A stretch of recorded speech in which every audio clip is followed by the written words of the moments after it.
Kalau masalah anggaran, jujur saya tidak perlu anggaran karena saya lihat Komisi 7 aja udah pada mau urunan. Itu besar sekali, ya. Saya tidak butuh anggaran dari negara, yang saya butuhkan adalah goodwill, political will. Apa yang mau dilakukan? Mau tidak keluar anggaran kok, maksud mengeluarkan aturan untuk menghalangi. Untuk apa? Maksud sih ada kendala untuk uji klinis 3 aja harus tidak boleh, itu yang menurut saya agak melukai hati. Dan saya juga tetap ingin bertahan bisa saya kerjakan di Indonesia, tidak dipindahkan ke negara lain. Karena sangat simpel, saya tadi cara membuatnya, maksud di negara lain tidak bisa membuatnya, sangat simpel akan bisa dibuatnya. Yang saya inginkan hanya satu, cita-cita saya bolehlah melalui rapat dengar pendapat kali ini di Komisi 7 bisa mencetuskan, mendorong untuk tidak menghalangi. Itu aja yang saya inginkan. Sehingga jadi Komisi 7 yang begitu sangat mendukung program pengembangan vaksin Nusantara ini, saya sangat salut karena tadinya saya merasa dalam kesendirian.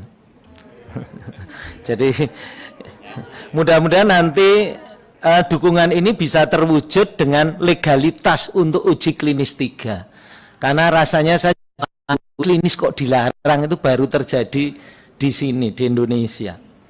Dan ya mudah-mudahan rasa gamang saya bisa hilang karena teman-teman Komisi 7 ini bisa betul-betul support. Mengenai bagaimana tadi kalau vaksin Nusantara ini menghadapi mutasi virus. Gampang sekali, hanya butuh 8 hari, antigennya saya ganti. Kan itu antigen itu adalah rekombinan. Jadi dari spike S kita tinggal lihat dia mutasi mana. Ya tinggal kita gabung-gabung aja. Tadinya broad spectrum, tinggal kita tambahi dari mutasi kayak sekarang Inggris, India maupun juga Afrika Selatan. Dan sekarang yang sedang saya pesan untuk antigennya untuk uji klinis 3 itu termasuk 3 varian itu sudah saya masukkan. Jadi mudah-mudahan kalau nanti diizinkan uji klinis 3, saya kan juga harus minta SAS untuk supaya dia bisa masuk Indonesia, rekombinan antigennya itu untuk saya bisa gunakan untuk uji klinis 3 kalau diizinkan dilakukan di Indonesia. Ya. Karena uji klinis 2 itu nilainya mahal sekali. Kalau itu sudah selesai, itu nilai mahal itu bukan dalam arti uangnya, tapi nilai dari ilmiahnya itu luar biasa, yang orang lain tinggal ngadop aja langsung loncat ke uji klinis 3. Negara manapun bisa, tinggal minta lisensi dari kita. Nah, untuk distribusi, tadi ada pertanyaan distribusi ke daerah mana. Ya simpel sekali, yang didistribusikan hanya box ini, mana perlu cold chain, mana perlu enggak. Jelas itu sangat simple.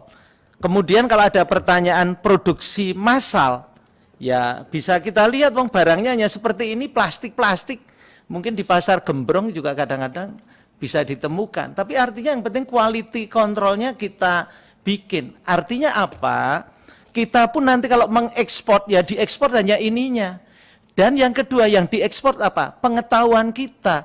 Jadi tenaga-tenaga kita yang sudah bisa bikin ini melatih tenaga-tenaga di negara lain maupun di negara lain maupun di daerah kita sendiri yang terpencil. Alangkah eloknya orang-orang kita bisa melatih di negara maju yang katanya lebih maju. Dan ini merupakan sebuah hal yang sangat baik. Kita bisa mengekspor barang dan kita bisa mengekspor pengetahuan, kita dapat 2 hasil. Devisa dalam bentuk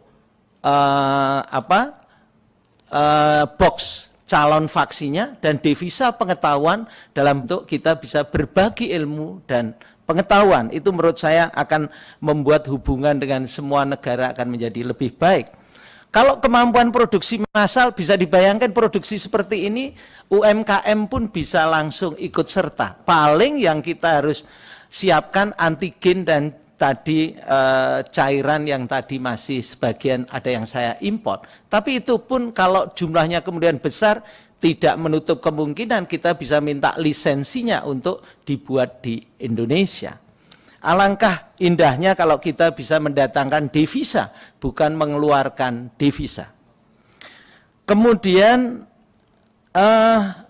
untuk tadi ada bergabung tidak, dan itu tidak ada persoalan.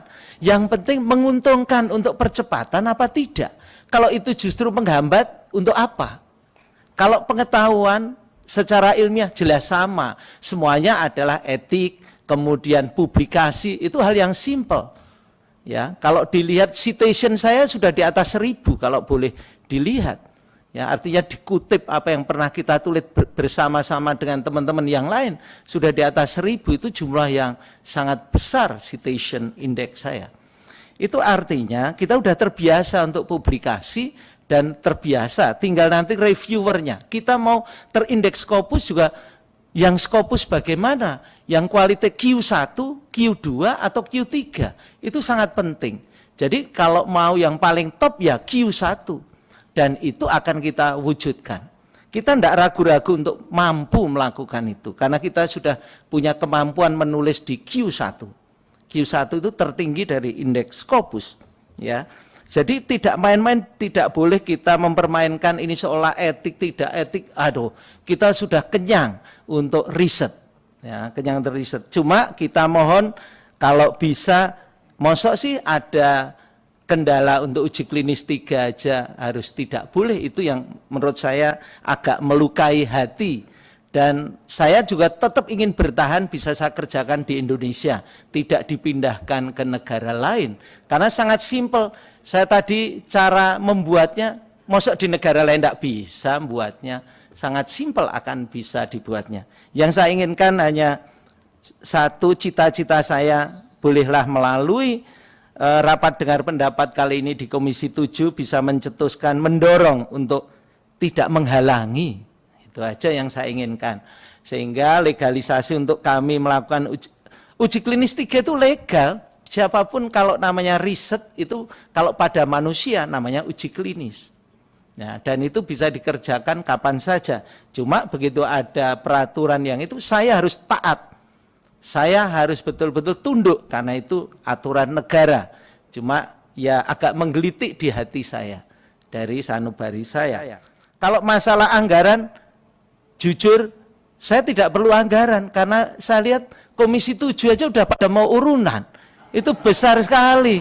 Ya, saya tidak butuh anggaran dari negara. Yang saya butuhkan adalah goodwill, political will. Apa yang mau dilakukan? Mau tidak keluar anggaran kok, maksud mengeluarkan aturan untuk menghalangi. Untuk apa? Kecuali vaksin ini menimbulkan kematian, penderitaan dan sebagainya. Saya sendiri sudah merasakan dan anak istri saya. Artinya apa? Saya sudah siap melakukannya dan saya sudah tahu, yakin kalau Pak Adrian ikut, itu kan saya anggap orang lain. Tetapi kalau istri itu bagian hidup saya, anak bagian hidup saya, itu menurut saya sebuah hal yang keyakinan kita bahwa vaksin itu aman. Dan hasil dari uji klinis 1 dalam 6 bulan, saya dapat laporan dari Dr. Yeti selaku penguji, itu dalam 6 bulan memang sangat safety, tidak ada yang tertular dari semua hasil pasien uji klinis 3. Padahal pasien uji klinis 3 ada yang memang kerjanya cleaning service di area COVID-19, dan itu saya sangat bersyukur. Dan mudah-mudahan diridhoi oleh Tuhan Yang Maha Kuasa. Sekali lagi saya mohon dukungan supaya kami bolehlah melakukan uji klinis. Karena itu bagian dari kemerdekaan riset. Kalau itu saja dilarang, ya izin, saya tidak tahu harus berkata apa. Itu saja yang bisa saya sampaikan. Terima kasih. Wassalamualaikum warahmatullahi wabarakatuh. Waalaikumsalam. Saya mohon izin pada pimpinan dan anggota untuk interaktif sebentar dengan Pak Dr. Terawan. Pertama ingin saya tanyakan Pak, ini termasuk dalam kriteria inklusi bahwa usia itu di bawah 65 tahun. Bagaimana dengan anak-anak Pak di bawah 18 tahun? Itu pertama. Terus kedua, bagaimana dengan kami-kami masyarakat yang sudah menerima vaksinasi dari vaksin yang lain? Jika kemudian nanti divaksin misalnya dengan Nusantara, gitu Pak. Silakan Pak. Terima kasih.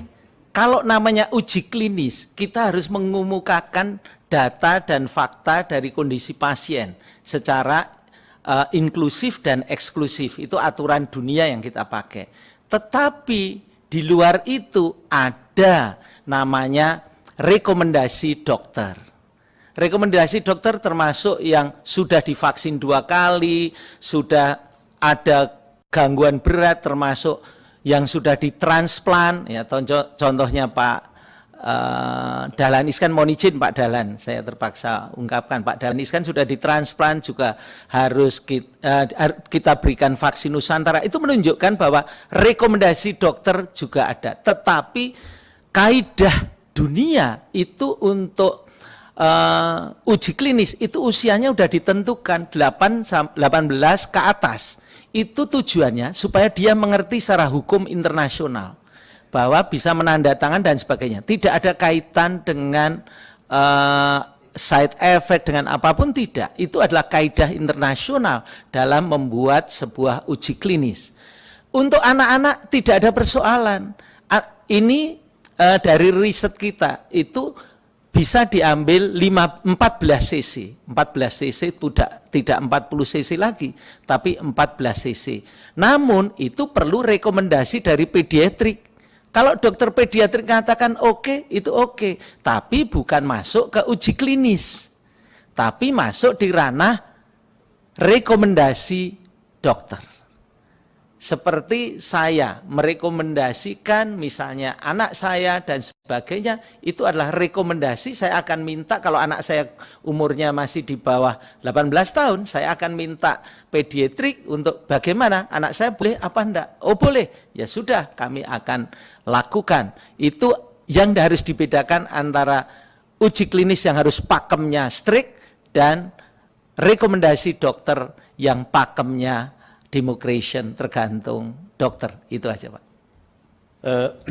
Jadi tidak menjadi persoalan jika seseorang sudah disuntik misalkan dengan Sinovac, kemudian suntik dengan vaksin Nusantara, karena ada sahabat saya ketua fraksi PAN Pak Saleh Daulay sudah mendapatkan 2 suntikan vaksinasi dengan Sinovac dan kemudian dengan vaksin Nusantara. Yang saya lihat sekarang malah beliau itu nafsu makannya besar sekali Pak Dokter. Jadi banyak kemajuan dari Pak Saleh itu, terutama kemajuan perutnya Pak. Jadi itu yang mohon bisa diberikan penjelasan Pak, apakah itu diperbolehkan dan bisa dilaksanakan? Yeah. Seperti tadi yang saya bicarakan adalah rekomendasi dokter. Itu yang paling penting. Kalau dokter penyakit dalam memberikan rekomendasi, ya kita akan izinkan. Tapi tidak dimasukkan ke dalam uji klinis. Di uji klinis 2 kan tadi tercatat 227 orang, yang 78 tadi eksklusi. Yang dieksklusi itu bukan berarti tidak divaksin, tetapi dia tidak dimasukkan dalam uji klinis. Mereka tetap divaksin, rekomendasinya tinggal si dokter aja. Dokter penyakit dalam, oke, silahkan, enggak apa-apa karena ini tidak membahayakan, karena itu autologus. Asas manfaat lebih besar. Dan nomor 1 adalah do no harm, tidak menimbulkan penderitaan. Nah, itulah yang menjadi konsep dan prinsip kita. Karena itu rekomendasi untuk hal yang di luar kaidah intrinsik dan ekstrinsik faktor, nah itu pendapat ahli itu diperlukan dalam pemberian sesuatu. Saya nggak ngerti nih soal riset-riset, bukan bidang saya. Tapi saya terganggu ketika ada orang riset dilarang. Itu. Nah, saya butuh alasan itu. Nah, siapa yang harus kita dengar alasannya? Yang mengeluarkan keputusan dong. 3 pihak ini yang harus kita dengar. Komisi 9 nggak mutuskan. Komisi 6 nggak mutuskan. Komisi 11 apalagi ngitung anggaran doang. Nah, yang mutuskan ini kapan kita dengar? Menurut saya kita lanjut ke petemu yang lain setelah kita dengar pertimbangannya. Kenapa sih dilarang? Saya dari tadi tuh baca. Sebab pelarangannya apa sih? Nggak nemu. Nah, di sini menurut saya satu poin ini kurang. Coba ditampilkan lagi ya. Pak Ketua, kalau boleh menambahkan Pak Ketua, Pak Adian, dibuka lagi, kita konkret Ketua. aja untuk di kesimpulan yang gabungan komisi itu, karena itu kalau udah gabungan lebih dari 1 komisi, itu akan dipimpin langsung oleh ketua atau wakil-wakil ketua DPR RI. nanti mitra-mitra akan diundang sesuai dengan misi komisi-komisinya. Jadi kalau dirasa kurang, maka kita tambahkan komisi 1 karena urusannya dengan Angkatan Darat yang tanda tangan SKB itu juga gitu loh. Jadi tuntas nih semua urusan ketika kita bicara SKB 3 pihak ini dari militer, kemudian dari BPOM. BPOM ini kan ada Kementerian Kesehatan juga ya, jadi saya kira otoritas ini cukup untuk kita mengundang, karena mitranya Komisi 9, untuk mengundang BPOM datang di dalam rapat gabungan komisi-komisi ini.